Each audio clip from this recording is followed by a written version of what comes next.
Hello friends, welcome to the Exampedia smarter way of learning. दोस्तों, mission UP triple S C PET के अंतर्गत हम लोगों ने इतिहास की जो श्रृंखला चालू की है, उस श्रृंखला में हम आज मौर्य वंश, गुप्त वंश, हर्षवर्धन और राजपूत के बारे में पढ़ेंगे। दोस्तों, इस वीडियो को अधिक से अधिक लोगों को शेयर करिए ताकि उनकी भी पीईटी की तैयारी अच्छे से हो सके। चैनल को सब्सक्राइब करिए, हमारे वीडियो आप तक आसानी से पहुंच सकें। और जो पीडीएफ है उसको पाने के लिए आप हमारे टेलीग्राम चैनल पर भी जा सकते हैं, जिसका लिंक हमारे डिस्क्रिप्शन में दिया गया है। तो दोस्तों, चालू करते हैं आज का वीडियो। आज के वीडियो में हम ये देखेंगे कि मौर्य वंश में जो UP triple S C PET के लिए क्या इम्पोर्टेंट है। तो अगर सिलेबस की बात की जाए तो महत्वपूर्ण सिलेबस के अकॉर्डिंग जो है, मौर्य वंश में पहला अशोक को पढ़ना बहुत ज़्यादा ज़रूरी है। गुप्त वंश में समुद्रगुप्त व चंद्रगुप्त के बारे में पढ़ना इम्पोर्टेंट है। उसके बाद हर्षवर्धन पढ़ना है और उसके बाद राजपूत को पढ़ेंगे हम। तो दोस्तों, आइए वीडियो को शुरू किया जाए और देखा जाए कि मौर्य वंश में क्या इम्पोर्टेंट हो सकता है। देखिए, मौर्य वंश के जो सम्राट थे उनमें चंद्रगुप्त, बिंदुसार, अशोक और बृहद्रथ शामिल हैं। इनके आने का भी क्रम यही है। इसके बाद जो मौर्य वंश का संस्थापक है या पहले शासक या सम्राट हुए वह चंद्रगुप्त थे और अंतिम जो सम्राट थे वह बृहद्रथ थे। ठीक है दोस्तों, तो आइए अशोक के बारे में पढ़ते हैं। अशोक 273 से 232 बीसी तक अपना शासनकाल किए तथा यह सम्राट बनने से पहले अवंती राज्य के राज्यपाल थे और इनके पिता का नाम बिंदुसार और माता का नाम सुभद्रांगी था। अशोक के अन्य नाम जो कि विभिन्न शिलालेखों से मिले थे वो आपके समक्ष है। इसमें इम्पोर्टेंट जो है वह पुराण से हमें पता चलता है कि इनका नाम जो है वह अशोक वर्धन था और 1837 में जेम्स प्रिंसेस द्वारा प्राप्त ब्राह्मी लिपि का अभिलेख में इनका नाम देव नाम प्रियदर्शी बताया गया था और जूनागढ़ अभिलेख में इन्हें अशोक मौर्य कहा गया है। तो ये कुछ इम्पोर्टेंट फैक्ट थे अशोक से। आइए उनके धार्मिक जीवन पे देखते हैं। तो अशोक का प्रारंभिक जो धार्मिक जीवन था वह ब्राह्मण धर्म था और राजतरंगिणी से हमें यह पता चलता है कि अशोक शैव धर्म से संबंधित थे। इसके बाद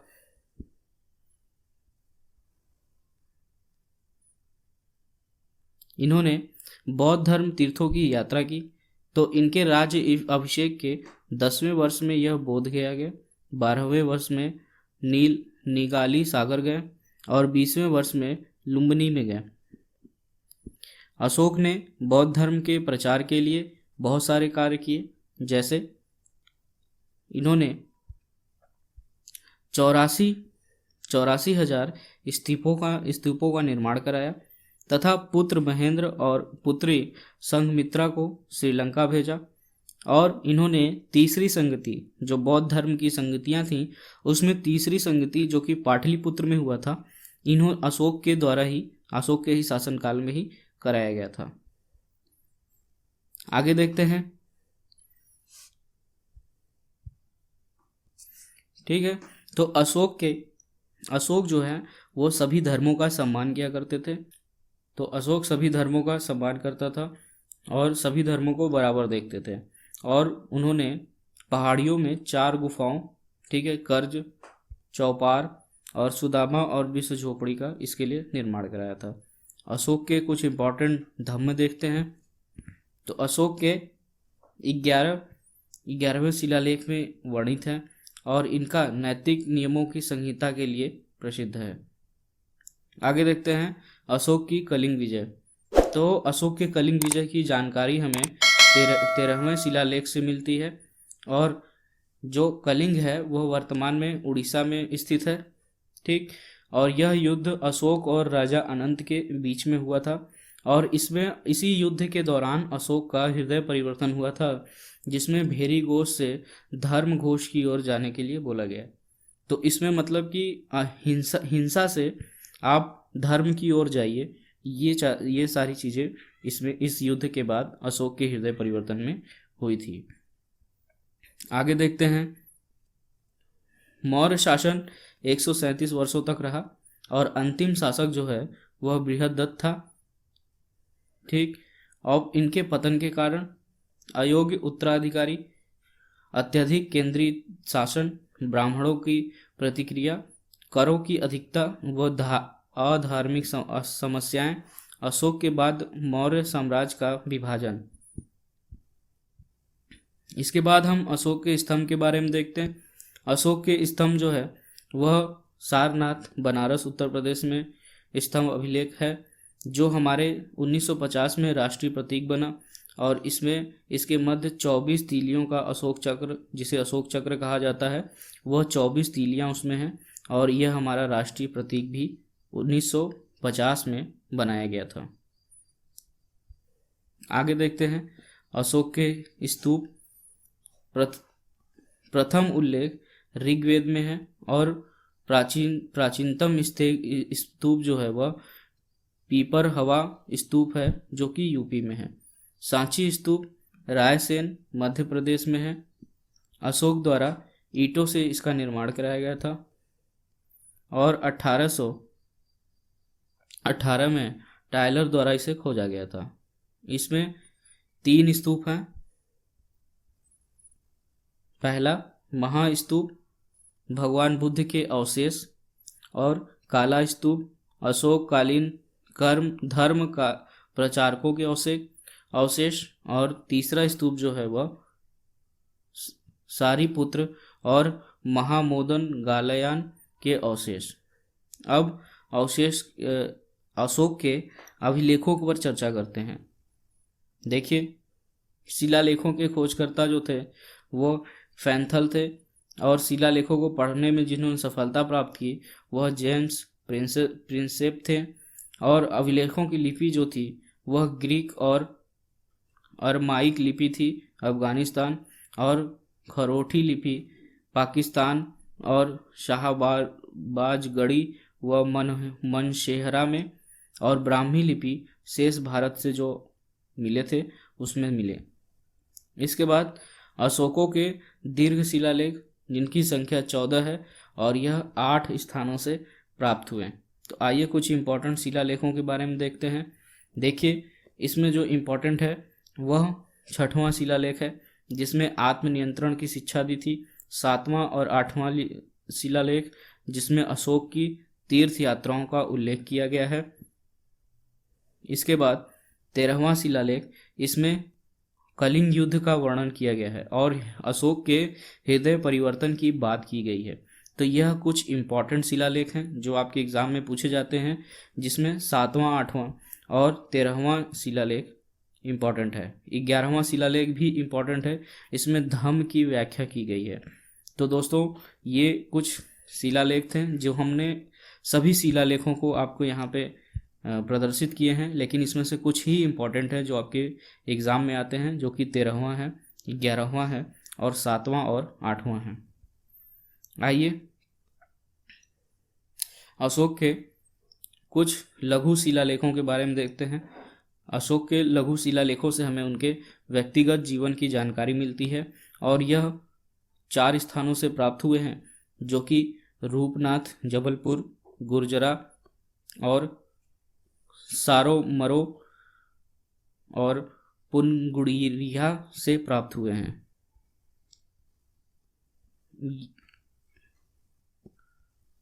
तो ये सारे हमारे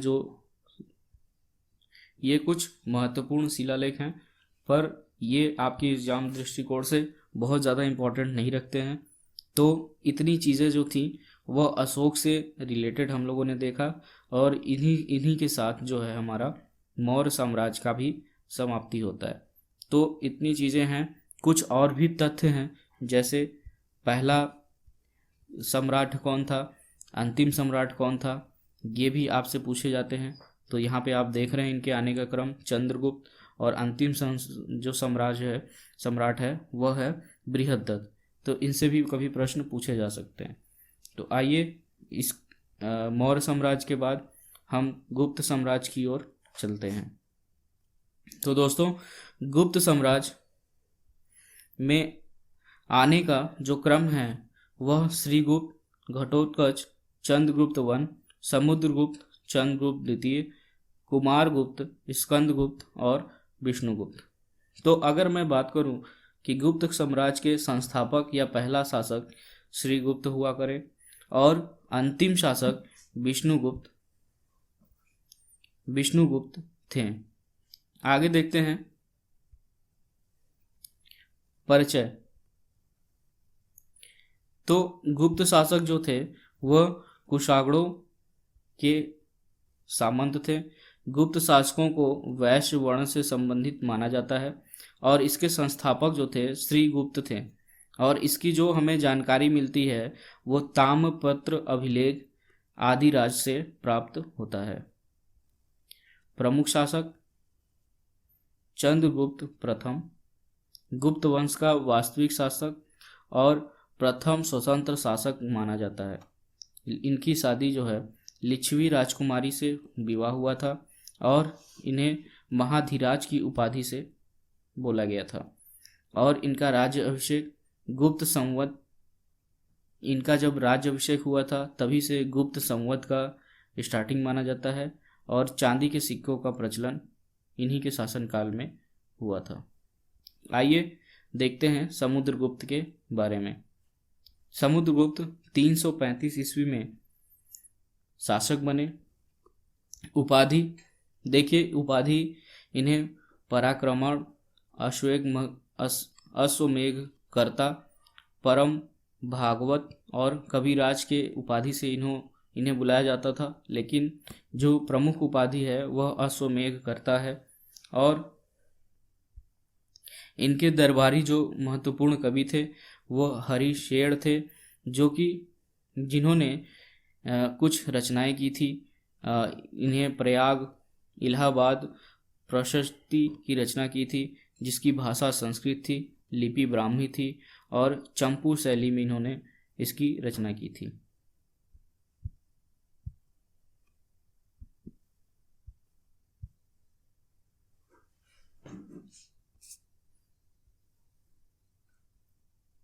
सिक्कों पर वीणा वादन, जो कि संगीत प्रेम को प्रदर्शित करता था।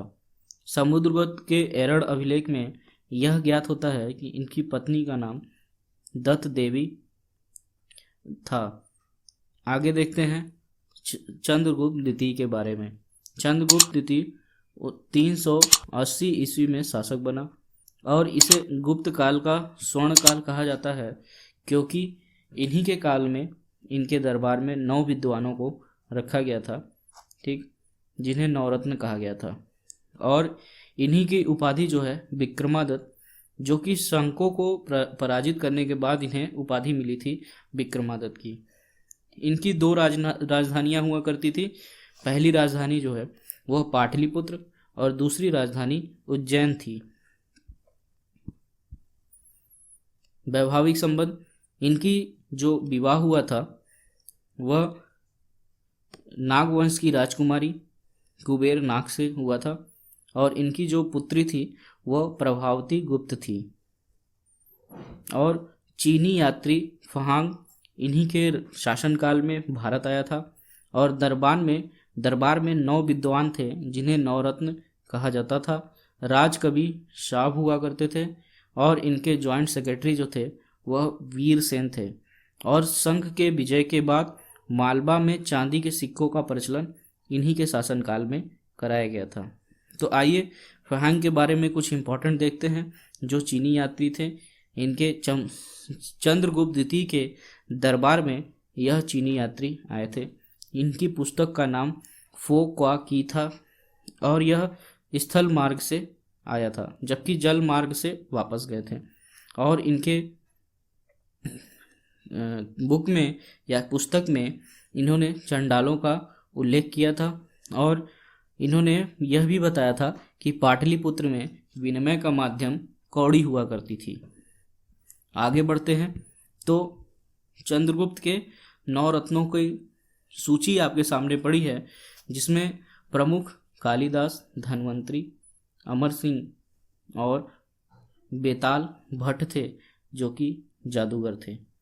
ठीक, वराह मिहिर जो है वो भी इम्पोर्टेंट है। तो ये 4-5 जो नाम आपको बताए जा रहे हैं, कालिदास, धन्वंतरी, वराह मिहिर जो कि खगोल शास्त्र और ज्योतिष शास्त्र से संबंधित थे, और बेताल भट्ट जो कि जादूगर हुआ करते थे, धन्वंतरी चिकित्सक थे, कालिदास सर्व प्रमुख नवरत्न हुआ करते थे। तो ये कुछ इम्पॉर्टेंट चंद्रगुप्त द्वितीय के शासनकाल के नवरत्न हुए करते थे। ठीक, आगे बढ़ते हैं तो गुप्त काल की कुछ वास्तुकला के बारे में देखते हैं। तो अजंता में निर्मित 29 गुफाओं में, ठीक है, 29 गुफाएं थी जो कि 6 ही शेष बची हुई हैं, और इनमें 16 से 17 गुफाएं गुप्त कालीन ही हैं, गुप्त काल से ही संबंधित हैं।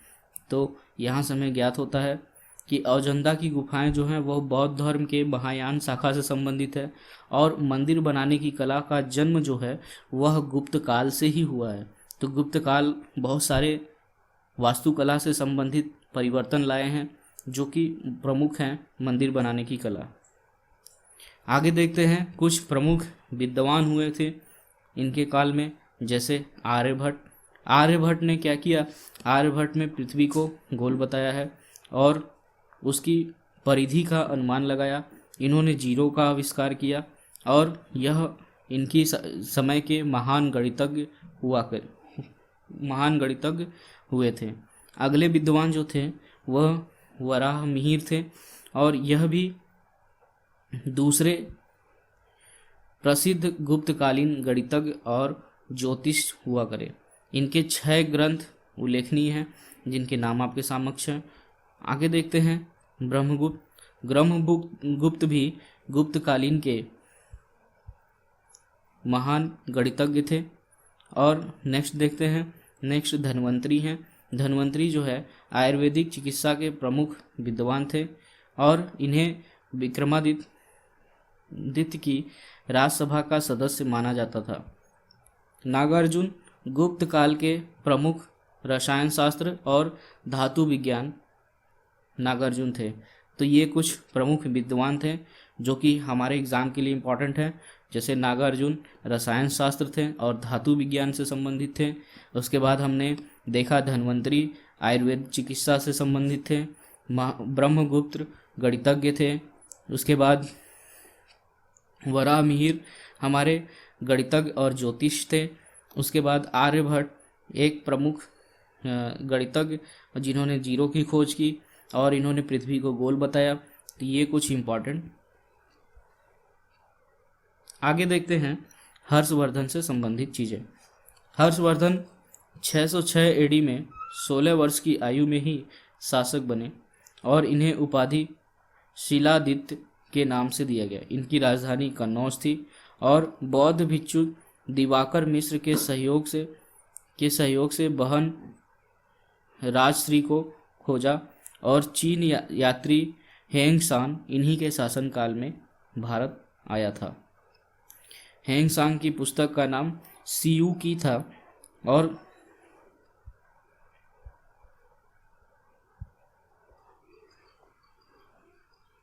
तो चालुक्य शासक पुलकेशियन द्वितीय ने हराया। इसकी जानकारी हमें रवि कीर्ति के ऐहोल अभिलेख से मिलती है और कश्मीर को छोड़कर पूरे उत्तर भारत पर हर्षवर्धन का अधिकार था और यह भारत के अंतिम हिंदू सम्राट हुआ करते थे। आगे देखते हैं हर्षवर्धन कालीन से कुछ इम्पोर्टेंट तथ्य। तो हर्षवर्धन के राज दरबारी जो है दरबारी कवि हुआ करे, उन्हें बाणभट्ट कहा गया और इन्होंने 2 रचनाएं की थी जिसे हर्ष चरित्र और कादम्बरी कहा गया। इसके बाद हर्षवर्धन की कुछ उपाधियां हैं, नागानंद, रत्नावली और प्रियदर्शिका, जो कि संस्कृत में है।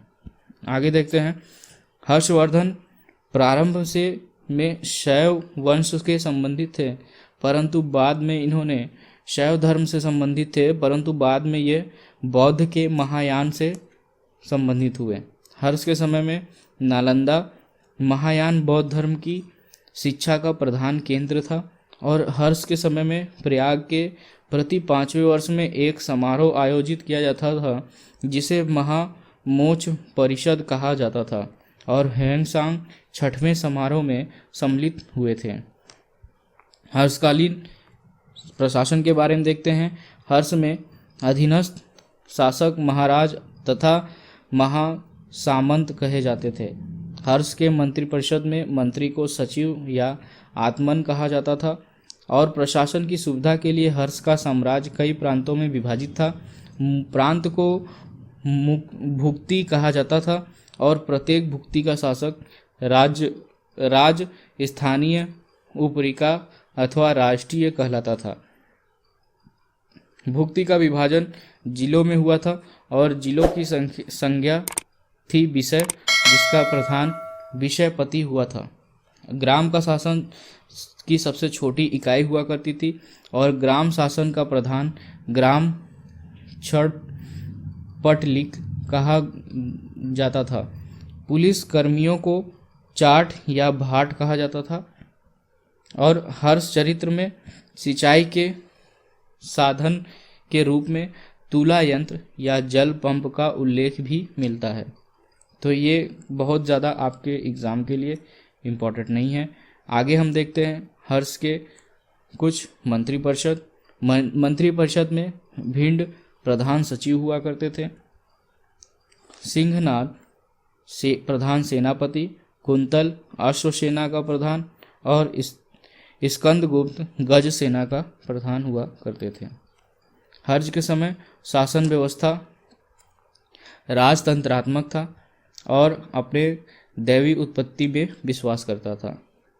तो ह्वेनसांग के अनुसार कश्मीर से गौतम बुद्ध का दांत लाकर कन्नौज के निकट एक संघाराम में स्थापित किया था। तो ये कुछ इम्पॉर्टेंट फैक्ट थे जो कि हर्षवर्धन से थे। आगे हम देखते हैं राजपूतों से संबंधित कुछ इम्पॉर्टेंट चीज़ें। देखिए, राजपूत में जितने भी वंश हुए हैं उनके कुछ इम्पॉर्टेंट चीज़ें हम देखते हैं, जैसे गुर्जर प्रतिहार वंश, ये यहाँ पे वन होगा, गुर्जर प्रतिहार वंश। तो ये मालवा का शासक था और नागभट्ट प्रथम और गुर्जर प्रतिहार वंश का संस्थापक भी था। आगे देखते हैं नागभट्ट द्वितीय को राष्ट्रकूट सम्राट गोविंद III ने हराया था। आगे देखते हैं इसकी राजधानी कन्नौज थी और इस वंश का अंतिम शासक यशपाल था। दूसरा देखते हैं गढ़वाल वंश, इसके संस्थापक चंद्रदेव थे और इसकी राजधानी जो है वाराणसी थी और इसके अंतिम शासक जयचंद्र था। अगला देखते हैं चाह मान या चौहान वंश, इसके संस्थापक वासुदेव थे। ठीक, और इनसे रिलेटेड जो है कुछ इम्पॉर्टेंट चीज़ें आपके लिए नहीं है एग्ज़ाम के लिए, तो आपको सिर्फ इतना ध्यान देना है कि चौहान वंश के संस्थापक वासुदेव थे। आगे देखते हैं इसमें चौहान वंश में देखिए के समय तराइन का प्रथम युद्ध और तराइन का द्वितीय युद्ध हुआ था। तराइन का प्रथम युद्ध 1191 में हुआ था, जिसमें पृथ्वीराज तृतीय की विजय और गौरी की हार हुई थी। और इसी समय 1192 में तराइन का द्वितीय युद्ध हुआ था, जिसमें गौरी की विजय और पृथ्वीराज तृतीय की हार हुई थी। उसके बाद देखते हैं परमार वंश। परमार वंश के संस्थापक उपेंद्र राज थे और इनकी राजधानी धारा नगरी थी। अगला देखते हैं चंदेल वंश। चंदेल वंश जो है वह बुंदेलखंड का प्राचीन नाम जेजाक भुक्ति है और इसके संस्थापक जो हैं वह ननुक हैं और इसकी राजधानी जो है वह खजुराहो थी। और अगला वंश हम देखते हैं जो कि सोलंकी वंश है अथवा गुजरात के चालुक्य शासन। तो सोलंकी वंश के संस्थापक जो है वह मूल राजा प्रथम थे और राजधानी अनहिलवाड़ था। आगे देखते हैं तो प्रथम शक्तिशाली, इस वंश के प्रथम शक्तिशाली शासक जय सिंह राज सिंह सिद्धराज था। तो ये कुछ इम्पॉर्टेंट फैक्ट था जिसको हमने आपके लिए लाया। इस वीडियो में हमने 4 टॉपिक आपके यूपी SSSC PET के कवर किए हैं, जिसमें मौर्य वंश, गुप्त वंश, हर्षवर्धन और राजपूत थे। तो दोस्तों इस वीडियो को अधिक से अधिक लोगों को शेयर करिए, चैनल को सब्सक्राइब कीजिए और इस वीडियो का PDF पाने के लिए हमारे टेलीग्राम पर भी आप जा सकते हैं। तो वहाँ से आप इस PDF को डाउनलोड कर सकते हैं, उसका लिंक हमारे डिस्क्रिप्शन में दिया गया। तो दोस्तों वीडियो के लिए देखने के लिए धन्यवाद।